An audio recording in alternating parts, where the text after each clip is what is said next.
6 अगस्त 1945 सुबह के करीब 7 बजे जापानी एयरफोर्स के अधिकारी अपने रोज के रूटीन वर्क में बिजी थे कि तभी अचानक उनके रेडार्स हिरोशिमा के आसमान में एक यूएस एयरक्राफ्ट को इंटरसेप्ट करते हैं। इसके साथ ही हिरोशिमा में खतरे के सायरन गूंजने लगते हैं। ये यूएस एयरक्राफ्ट यहाँ की रिकॉनिसेंस के लिए आया था। कुछ देर बाद वो एयरक्राफ्ट अपने पीछे उड़ रहे यूएस बॉम्बर्स को एक कोडेड मैसेज सेंड करता है, ऑल इज वेल, और फिर वापस मुड़कर चला जाता है। उसके जाते ही जापानीज अथॉरिटीज रिलैक्स हो जाती है और कुछ देर में खतरे के सायरन भी बंद हो जाते हैं। उन दिनों इस तरह के सायरन आम थे क्योंकि ये सेकेंड वर्ल्ड वॉर का टाइम था और जापान एक्सिस पावर्स की तरफ से लड़ रहा था, इसलिए आम लोग भी इसे हल्के में लेते हैं और अपने डेली रूटीन में लगे रहते हैं। लेकिन किसे खबर थी कि ये शांति तूफान से पहले का सन्नाटा है। इसके कुछ देर बाद अचानक कई यूएस बॉम्बर एयरक्राफ्ट हिरोशिमा के आसमान में नजर आते हैं। इन्हीं में से एक एनोला गे नाम का B-29 बॉम्बर एयरक्राफ्ट था जो सुबह लगभग 8:15 पर हिरोशिमा शहर के ऊपर एक बॉम्ब गिरा देता है। ये कोई आम बॉम्ब नहीं बल्कि दुनिया का पहला न्यूक्लियर बॉम्ब था जो करीब 45 सेकंड तक हवा में रहने के बाद फट जाता है। इससे जो विस्फोट हुआ वो इतना जोरदार था कि आसमान में करीब 12 किलोमीटर ऊंचा एक मशरूम क्लाउड बन जाता है और ग्राउंड टेम्परेचर करीब 4000 डिग्री सेल्सियस तक पहुंच जाता है। पलक झपकते ही 80,000 लोग मौत की आग में समा जाते हैं। हजारों लोगों की बस परछाई दीवारों पर रह जाती है और शरीर इवेपोरेट हो जाता है। जो दुनिया के सबसे खतरनाक विस्फोट से बच गए वो भी जिंदा लाश बन गए। हजारों निर्दोष लोगों को मौत के घाट उतारने के बाद शायद कोई दोबारा ऐसा करने की सोचता भी नहीं। लेकिन अमेरिका 3 दिन बाद 9 अगस्त को नागासाकी में दूसरा एटम बम गिरा देता है जिससे 40,000 लोग इतनी ही बेरहमी से मारे जाते हैं। लेकिन सवाल था कि आखिर अमेरिका ने ऐसा क्यों किया? क्या जापान ने वाकई इतना बड़ा अपराध किया था कि उसके 2 शहरों को परमाणु भट्टी में बदल दिया गया, या इसके पीछे अमेरिका का कुछ और इरादा था? आइए जानते हैं उस फैसले के पीछे छिपी वो कहानी जिसने दुनिया को हमेशा के लिए बदल कर रख दिया। 1 सितंबर 1939 को जब जर्मनी के तानाशाह अडोल्फ हिटलर के आदेश पर नाजी सेना ने पोलैंड पर हमला किया, उसी के साथ दुनिया वर्ल्ड वॉर 2 के मुंह में समा गई। दुनिया के सबसे ताकतवर देश 2 गुटों में बंटकर एक भयंकर युद्ध का हिस्सा बन गए।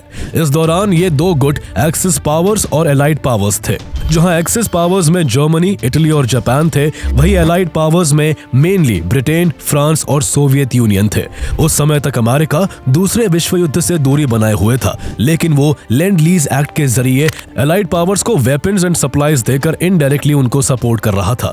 युद्ध के शुरुआत में हिटलर का आतंक पूरे यूरोप पर छा गया। फ्रांस, पोलैंड, ऑस्ट्रिया जैसे देश जर्मनी के कब्जे में चले गए। दूसरी ओर एशिया में जापान भी एक्सिस पावर्स की तरफ से अपने इंपीरियल एक्सपेंशन में लगा हुआ था। उस समय हिरोहितो जापान के एम्परर थे जिनका ग्रेटर ईस्ट एशिया को प्रॉस्पेरिटी स्फीयर का सपना था, जिसकी आड़ में वो एशिया के ज्यादा से ज्यादा हिस्से पर जापान का कब्जा चाहते थे। इस एक्सपेंशन के तहत जापान ने कंबोडिया, वियतनाम, कोरिया जैसे देशों समेत चाइना के कई हिस्सों पर कब्जा कर लिया था। लेकिन उस समय जापान के सामने एक बड़ी समस्या नेचुरल रिसोर्सेज की थी। जापान के अंदर नेचुरल रिसोर्सेज न के बराबर थे। जापान अपनी 80% से ज्यादा ऑयल सप्लाई सीधे अमेरिका से इंपोर्ट करता था, लेकिन अब अमेरिका को जापान का बढ़ता एम्पायर रास नहीं आ रहा था। अमेरिका ने कई बार उसको अपना एग्रेसिव मिलिट्री एक्सपेंशन रोकने की धमकी भी दी, लेकिन इसके बाद भी जब जापान के कदम नहीं रुके तो अमेरिका ने जापान के साथ ट्रेड बंद कर दिया और जापान के सारे अमेरिकन एसेट्स को फ्रीज कर दिया। इसके साथ ही अमेरिका ने अपने सहयोगी देशों के साथ मिलकर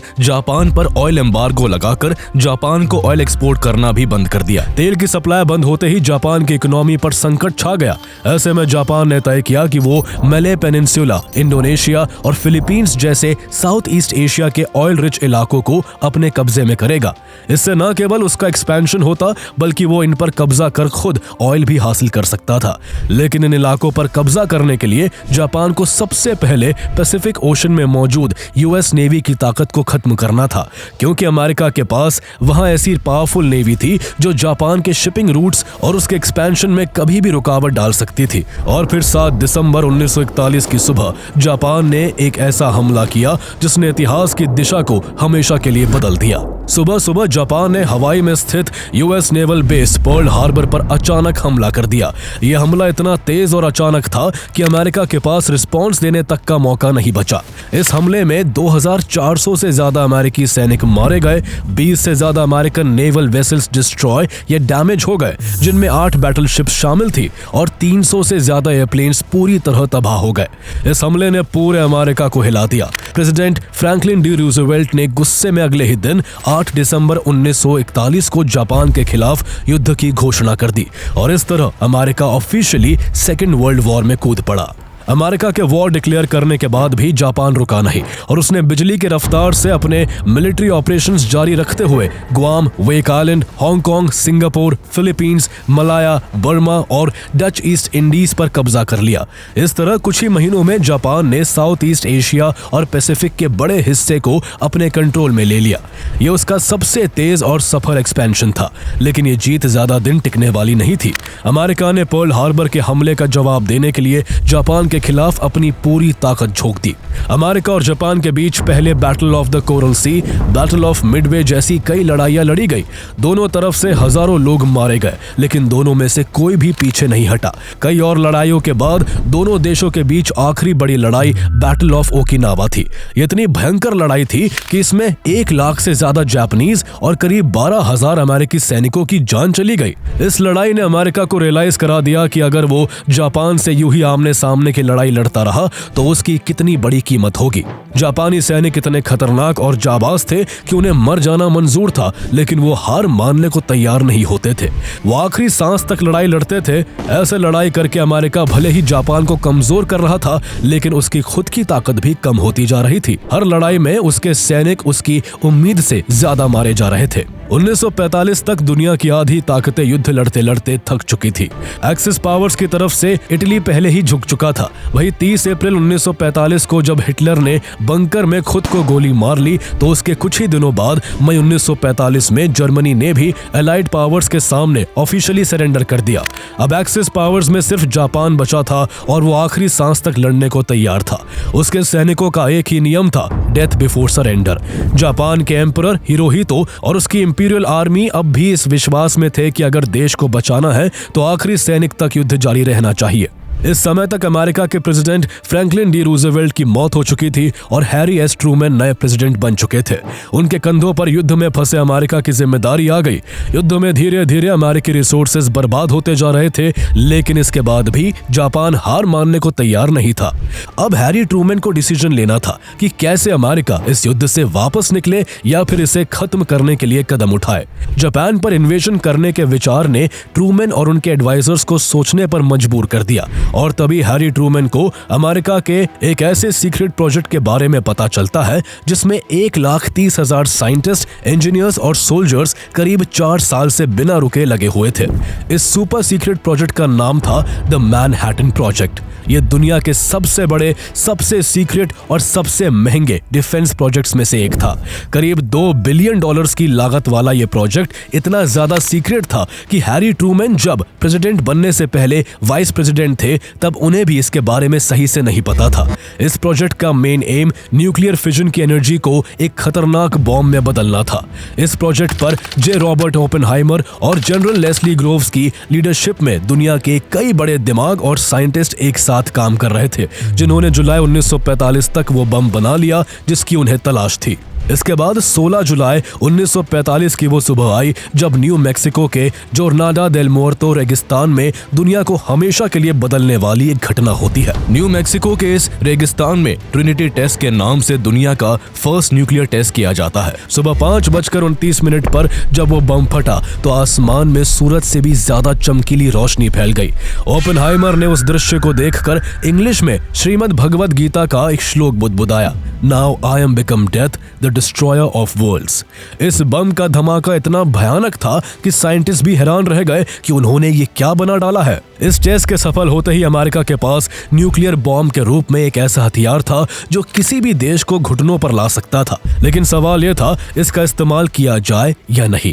प्रेसिडेंट ट्रूमैन के सामने अब दो रास्ते थे, या तो जापान पर फुल स्केल इन्वेजन किया जाए या एक ऐसा झटका दिया जाए जिससे वो तुरंत सरेंडर कर दे। यूएस मिलिट्री लीडरशिप का मानना था कि अगर जापान पर सीधे हमला किया गया तो लाखों अमेरिकी सैनिकों की जान जाएगी। बैटल ऑफ ओकिनावा में ही 12,000 अमेरिकी सैनिक मारे जा चुके थे। अब अगर जापान के मेन आइलैंड्स पर हमला होता तो मौत का आंकड़ा कई गुना बढ़ जाता। ऐसे में अब अमेरिका के पास न्यूक्लियर बॉम्ब के रूप में एक नया डिस्ट्रक्टिव ऑप्शन था। हैरी एस ट्रूमैन फैसला करते हैं कि जमीनी लड़ाई में अपने लाखों सैनिकों की जान गंवाने और युद्ध को कई सालों तक खींचने के बजाय इस अल्टीमेट वेपन का यूज करके जापान को तुरंत और बिना शर्त सरेंडर के लिए मजबूर किया जाएगा। न्यूक्लियर बॉम्ब की ताकत की आड़ में हैरी ट्रूमैन बाकी अलाइड लीडर्स के साथ जुलाई 1945 में ही पॉट्सडैम कॉन्फ्रेंस करते हैं और जापान को वार्निंग देते हुए ये डिक्लेयर करते हैं कि अगर जापान ने अनकंडीशनल सरेंडर नहीं किया तो उसे प्रॉम्प्ट एंड अटर डिस्ट्रक्शन का सामना करना पड़ेगा।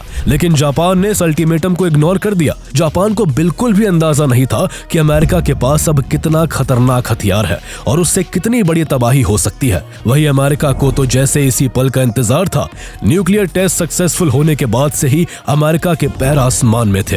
अमेरिका फैसला करता है कि वो जापान को झुकाने के लिए उस पर एटम बॉम्ब गिराएगा। अमेरिका ने फैसला न केवल जापान को सरेंडर करवाकर युद्ध को खत्म करने के लिए लिया, बल्कि उसका इरादा खुद को दुनिया का सबसे सुपीरियर साबित करने का भी था। जहां फ्रांस और ब्रिटेन जैसी पुरानी और बड़ी ताकतें पहले से ही अमेरिका की बोली बोलने लगी थी, वही सोवियत यूनियन को भी अमेरिका अपनी ताकत का एहसास करवाकर दबाना चाहता था। यानी एक तीर से कई निशाने साधे जा रहे थे। इनमें अमेरिका को अपना फायदा ही फायदा नजर आ रहा था। उसे यकीन था कि एटम बम गिराने से जहां जापान सरेंडर कर देगा तो वही इस प्रोसेस में उसका एक भी सैनिक नहीं मारा जाएगा।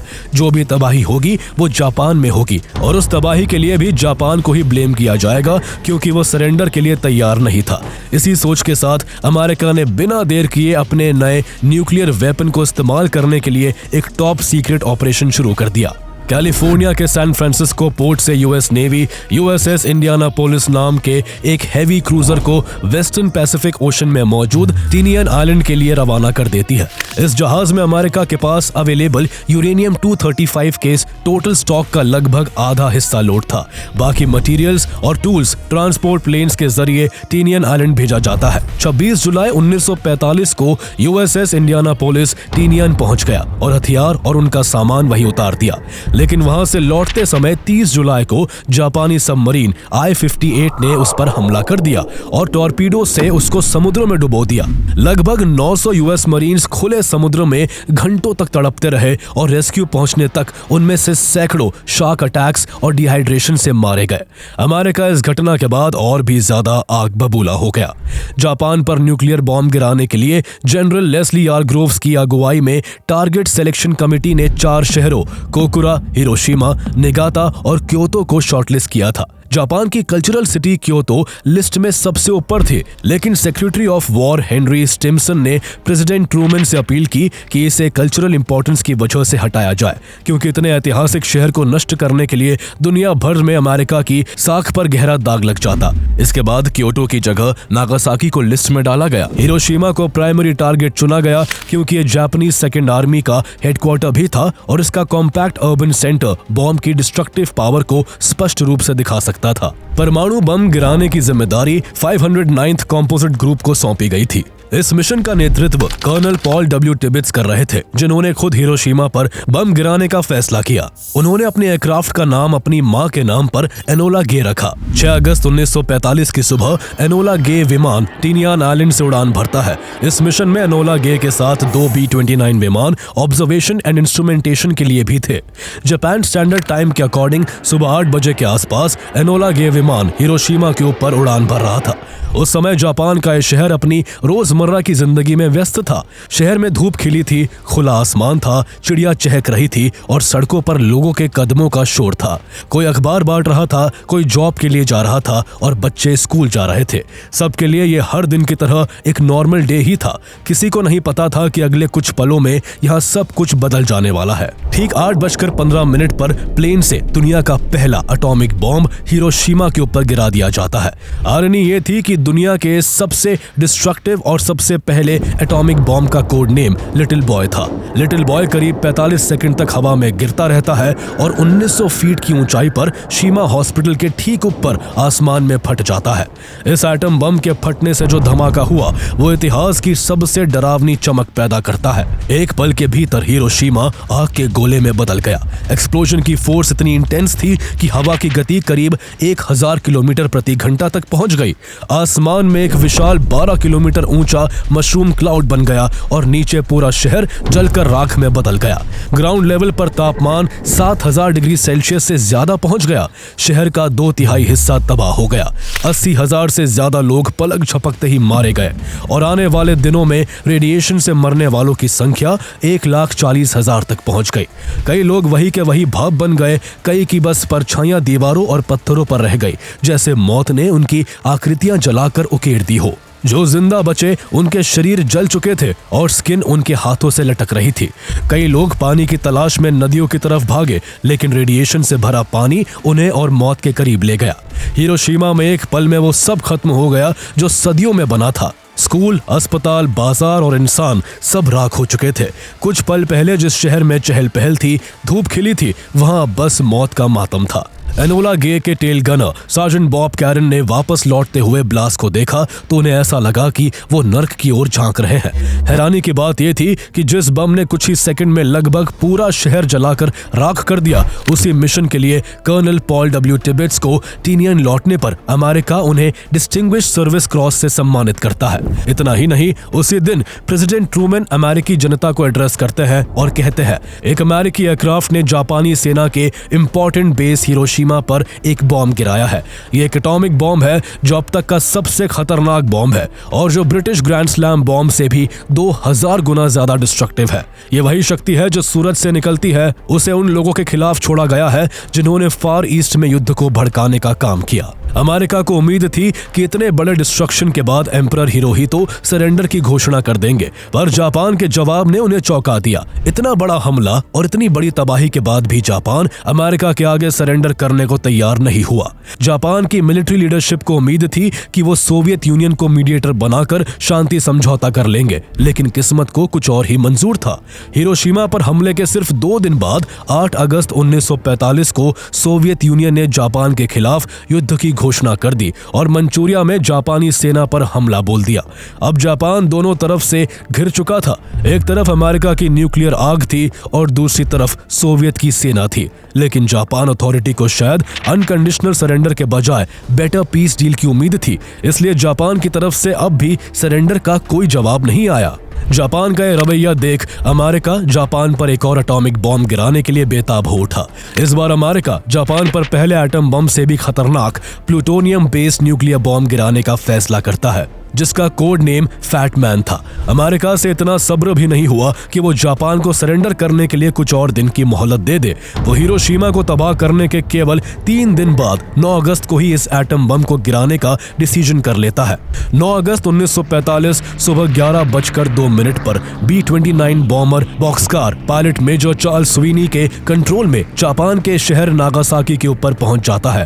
पहले ये बम कोकुरा पर गिराया जाना था, लेकिन वहां बादल और धुआं छाया होने के कारण एयरक्राफ्ट का टारगेट नागासाकी कर दिया गया। हालांकि नागासाकी अमेरिका के लिए ज्योग्राफिकली आइडियल टारगेट नहीं था। हिरोशिमा का फ्लैट टेरेन और सिटी सेंटर का विजुअली डिस्टिंक्टिव बॉम्ब की डिस्ट्रक्टिव पावर को मैक्सिमाइज करता था, लेकिन नागासाकी 2 कोस्टल वैलीज में बटा था जिनके बीच पहाड़ियों की रेंज थी। सुबह 11 बजे से ठीक पहले B-29 बॉम्बर बॉक्सकार नागासाकी पहुंच जाता है, लेकिन यहाँ भी क्लाउड्स ने शहर को ढक रखा था। फ्यूल इतना कम था कि चार्ल्स स्वीनी ने क्रू को बताया कि सिर्फ एक बॉम्बिंग पास मुमकिन है।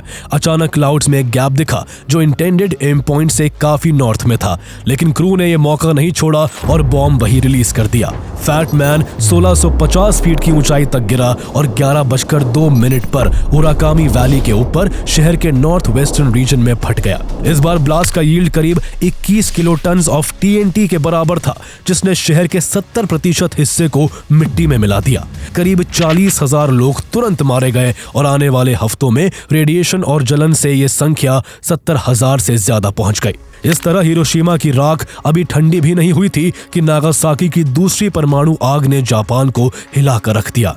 अब जापान पर दबाव चरम पर था। एम्परर हिरोहितो को आखिरकार एहसास हो गया कि अब इस युद्ध को जारी रखना मतलब पूरे देश को मिटा देना है। इसलिए इंपीरियल नॉन इंटरवेंशन की सदियों पुरानी परंपरा को तोड़ते हुए उन्होंने सरेंडर करने का मन बना लिया। 10 अगस्त को जापानी सरकार ने स्टेटमेंट जारी करते हुए कहा कि जापान सरेंडर को तैयार है, लेकिन एम्परर हिरोहितो को सिंबल ऑफ द स्टेट बने रहने दिया जाए और उन्हें उनके पद से हटाया ना जाए। जापानीज कल्चर में एम्परर को दिव्य अवतार माना जाता था। ऐसे में अगर अमेरिका हिरोहितो को गिरफ्तार या फांसी देता तो पूरा जापान विद्रोह में बदल सकता था। इसलिए बहुत मतभेदों के बाद एलाइज ने जापान की ये शर्त पार्शियली एक्सेप्ट कर ली। उन्होंने तय किया कि एम्परर हिरोहितो को सिंबॉलिक हेड ऑफ स्टेट के रूप में रखा जाएगा, लेकिन सारी political and military power allied command के हाथों में होगी। कुछ जापानीज मिलिट्री लीडर्स इससे खुश नहीं थे, इसलिए उन्होंने सरेंडर के खिलाफ एक कू की कोशिश की, लेकिन वो फेल हो गया। इसके बाद 15 अगस्त 1945 को एम्परर हिरोहितो ने रेडियो पर अपने देश को संबोधित किया। यह पहला मौका था जब जापानी जनता ने अपने एम्परर की आवाज सुनी। हिरोहितो ने शांत लेकिन भारी आवाज में कहा, हमने युद्ध को समाप्त करने का फैसला किया है। हमें वो सहना होगा जो असहनीय है, ताकि हमारी आने वाली जनरेशंस जिंदा रह सके। ये शब्द जापान के लिए एक युग का अंत था। इस भाषण के साथ जापान ने सरेंडर कर दिया और इसी के साथ सेकेंड वर्ल्ड वॉर खत्म हो गया। युद्ध खत्म होने के तुरंत बाद मैनहट्टन प्रोजेक्ट के फिजिसिस्ट फिलिप मॉरिसन को वॉर डिपार्टमेंट ने हिरोशिमा भेजा ताकि एटॉमिक बॉम्ब के इफेक्ट्स को स्टडी किया जा सके। मॉरिसन ने बॉम्ब को वेपन ऑफ सैचुरेशन कहा। उनके मुताबिक ये इतनी तेजी से और इतने बड़े एरिया को कंप्लीटली डिस्ट्रॉय करता है कि डिफेंस की कोई उम्मीद नहीं बचती। हिरोशिमा में मॉरिसन ने अपनी आंखों से जब उस तबाही को देखा तो उसने उन्हें झकझोर कर रख दिया। ये शहर राख का ढेर बन चुका था। मॉरिसन, जो इस हॉरर से हिल गए थे, उन्होंने अपनी बाकी जिंदगी न्यूक्लियर वेपन्स के खिलाफ कैंपेन में बिताई। अमेरिका का एटॉमिक बॉम्ब का 2-2 बार इस्तेमाल करना पूरी दुनिया में कंट्रोवर्सी का मुद्दा बन गया। उसी दौरान American novelist and journalist James Agee ने टाइम मैगजीन में लिखा था, भले ही ये दौड़ जीत ली गई है, लेकिन जमाना याद रखेगा कि तबाही के इस वेपन का इस्तेमाल उन लोगों ने किया जिन पर सिविलाइजेशन सबसे ज्यादा भरोसा करती थी। इस पावर का डेमोन्स्ट्रेशन करना ह्यूमैनिटी पर एक गहरा धब्बा है। इतिहासकारों का बड़ा हिस्सा मानता है कि जापान ने न्यूक्लियर हमले से पहले भले ही सरेंडर नहीं किया था, लेकिन वो पहले ही हार चुका था। उसकी नौसेना तबाह हो चुकी थी, हवाई बेड़े खत्म हो चुके थे और इकोनॉमी ढह चुकी थी। यूएस नेवी ने पहले ही जापानी सप्लाई रूट्स को ब्लॉक कर दिया था, जिससे fuel, food and other resources की भारी कमी हो गई थी। जापान के मोस्ट मेजर सिटीज जैसे टोक्यो पहले ही भारी बमबारी से तबाह हो चुके थे और इंडस्ट्रियल प्रोडक्शन ठप पड़ गया था। जापान के लोग पहले से ही बेरोजगारी और भूख से मर रहे थे और लाखों बच्चे युद्ध में अनाथ हो चुके थे। इन सब बातों से लगभग तय था कि जापान अब युद्ध नहीं लड़ सकता और उसकी हार तय है। सिर्फ समय की ही बात थी जब जापान खुद सरेंडर कर देता। सोवियत यूनियन के युद्ध में उतरने के बाद तो जापान की हार लगभग तय थी, लेकिन इसके बावजूद अमेरिका ने जापान पर केवल 3-4 दिनों में लगातार 2 एटम बॉम्ब गिराकर जापान के लाखों निर्दोष लोगों की जिंदगी छीन ली। मारे गए लोगों में 95% से ज्यादा लोग सिविलियंस थे जिनका युद्ध से कोई लेना देना नहीं था। ऐसे में अमेरिका के इरादों पर सवाल उठने लगे, क्या ये बम वास्तव में युद्ध खत्म करने के लिए गिराए गए थे या फिर अमेरिका ने जापान को न्यूक्लियर टेस्टिंग ग्राउंड की तरह इस्तेमाल किया ताकि सोवियत यूनियन और बाकी दुनिया को अपनी ताकत का डर दिखाया जा सके। दरअसल एटॉमिक बॉम्ब को शुरू में एक डिफेंसिव वेपन के तौर पर बनाया गया था ताकि अगर जर्मनी पहले परमाणु हथियार बना ले तो अमेरिका उसके जवाब में तैयार रहे। लेकिन जब तक बम तैयार हुआ तब तक जर्मनी हार चुका था, इसलिए हिरोशिमा और नागासाकी पर इसका इस्तेमाल डिफेंस नहीं एक ऑफेंसिव एक्सपेरिमेंट बन गया, जहां लाखों जाने गई सिर्फ ये साबित करने के लिए कि अमेरिका क्या कर सकता है। यहाँ तक कि अमेरिका ने दूसरे बॉम्ब फैटमैन का तो ठीक से टेस्ट भी नहीं किया था। जे रॉबर्ट ओपेनहाइमर, जिन्होंने ये बम बनाया था, बाद में उन्होंने खुद कहा कि अमेरिका ने न्यूक्लियर बम एक हारी हुई सेना पर गिराए और ये आत्मरक्षा नहीं बल्कि शक्ति प्रदर्शन था। उस समय अमेरिका और सोवियत संघ दोनों एक नई कोल्ड वॉर की शुरुआत की दहलीज पर खड़े थे। जापान तो पहले ही घुटनों पर था, लेकिन अमेरिका चाहता था कि सोवियत संघ को उसकी एब्सोल्यूट पावर का अंदाजा हो। इसलिए एटॉमिक बॉम्ब का इस्तेमाल युद्ध की जरूरत नहीं बल्कि पॉलिटिकल स्ट्रेटेजी थी। एटॉमिक ताकत ही एक कारण था कि ब्रिटेन जैसी बड़ी पावर, जिसने सदियों तक लगभग आधी दुनिया पर राज किया, वो आगे चलकर अमेरिका की जी हुजूरी करने लगे और उसके रुतबे की वो जगह अमेरिका ने हासिल कर ली। एटॉमिक बॉम्ब का इस्तेमाल इंटरनेशनल ह्यूमैनिटेरियन लॉ के खिलाफ भी था। जनीवा कन्वेंशंस के मुताबिक युद्ध के दौरान नागरिक आबादी पर जानबूझकर हमला करना इल्लीगल है। हिरोशिमा और नागासाकी में तो पूरा शहर ही निशाना बना दिया गया। ये न केवल वॉर क्राइम था बल्कि ह्यूमन सिविलाइजेशन के इतिहास की सबसे बड़ी ट्रेजेडी भी थी। कुछ हिस्टोरियंस का ये भी मानना है कि इस हमले के पीछे रेशियल मेंटालिटी भी काम कर रही थी। वर्ल्ड वॉर 2 के दौरान अमेरिकी प्रचार में जापानियों को सब ह्यूमन दिखाया जाता था। इस नजर से देखा जाए तो हिरोशिमा और नागासाकी सिर्फ मिलिट्री टारगेट्स नहीं थे बल्कि एक रेशियल रिटेलिएशन का साइन बन गए। अक्सर प्रेसिडेंट हैरी एस ट्रूमैन की भूमिका पर भी सवाल उठाए जाते हैं। ट्रूमैन रूजवेल्ट की अचानक मौत के बाद राष्ट्रपति बने थे और उनके पास ना तो सफिशिएंट एक्सपीरियंस था और ना ही मैनहट्टन प्रोजेक्ट की पूरी जानकारी थी। कहा जाता है कि वो इस प्रोजेक्ट की वास्तविक तबाही को समझ ही नहीं पाए थे। उनके एडवाइजर्स ने उन्हें यह विश्वास दिलाया था कि एटम बम से जापान जल्दी सरेंडर कर देगा, लेकिन उन्होंने होने वाली ह्यूमन लाइफ लॉसेस को पूरी तरह नजरअंदाज कर दिया। अमेरिका ने जीत तो हासिल कर ली, लेकिन ये जीत मॉरल और मानवीय तौर पर हार में बदल गई। हिरोशिमा और नागासाकी में सिर्फ लोग नहीं मरे बल्कि ह्यूमन डिग्निटी भी मर गई। जले हुए शरीर, विकलांग बच्चों की पीढ़ियां और हवा में तैरता रेडिएशन, ये सब आज भी याद दिलाते हैं कि जब साइंस एथिक्स से आगे निकल जाए तो इंसान खुद अपनी डिस्ट्रक्टिव पावर का शिकार बन जाता है।